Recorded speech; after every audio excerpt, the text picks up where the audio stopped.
Tahun 2025 udah pasti kayaknya pemerintah bakal naikin PPN dari 11% menjadi 12% alias naik 1%. Nah, beberapa temen ngomong, cuma naik 1% kecil, nggak masalah. Tapi gini sob, saya ilustrasikan gampangnya gini ya. Kalau kita punya produk harga 100.000, kemudian kalau sebelumnya ada tambahan PPN 11%, artinya harga jualnya kan menjadi 111. Kemudian PPN ini naik menjadi 12%, artinya harga jualnya naik menjadi 112.000, alias mengalami kenaikan Rp1.000.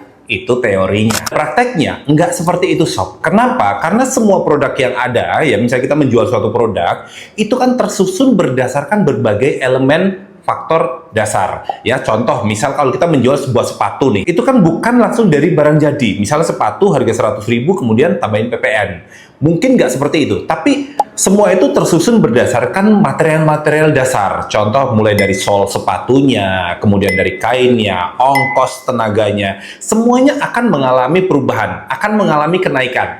HPP di bagian solnya naik, lalu HPP di bagian bahan kulitnya juga naik. Akibatnya, faktor HPP untuk pendukung sepatu tadi juga mengalami kenaikan. Jadi, naiknya tuh bukan cuma di PPN-nya aja sob, tapi keseluruhan. Awalnya, produk itu harganya 100.000, dikarenakan mengalami kenaikan-kenaikan bahan baku untuk membuat sepatunya, akhirnya harga modal dari sepatu ini bisa naik hingga mungkin sekitar 10%. Kemudian, baru PPN-nya ditambah 10%. Jadi kalau teman-teman berpikir bahwa naiknya PPN cuma 1% doang, kecil lah ya.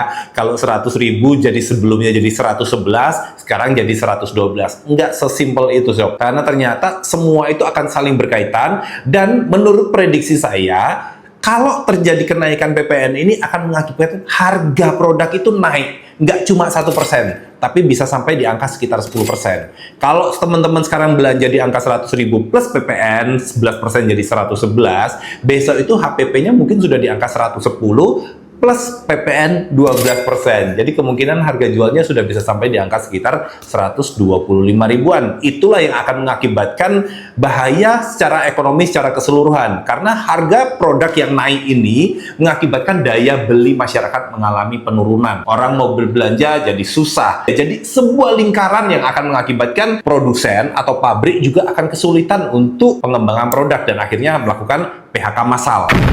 Ya, walaupun kenaikan ini sesuai dengan ketentuan Undang-Undang Nomor 7 Tahun 2021 tentang harmonisasi peraturan perpajakan untuk digunakan sebagai sumber APBN, dan ini bisa meningkatkan pendapatan negara untuk pembangunan, tapi akibatnya bagaimana kalau ini mengorbankan kesejahteraan masyarakat sendiri? Silakan kalian tulis pendapat kalian, apakah kalian setuju tentang kenaikan PPN ini dari 11% menjadi 12% di kolom komentar ya, dan share juga video ini kalau bermanfaat buat teman-teman semuanya.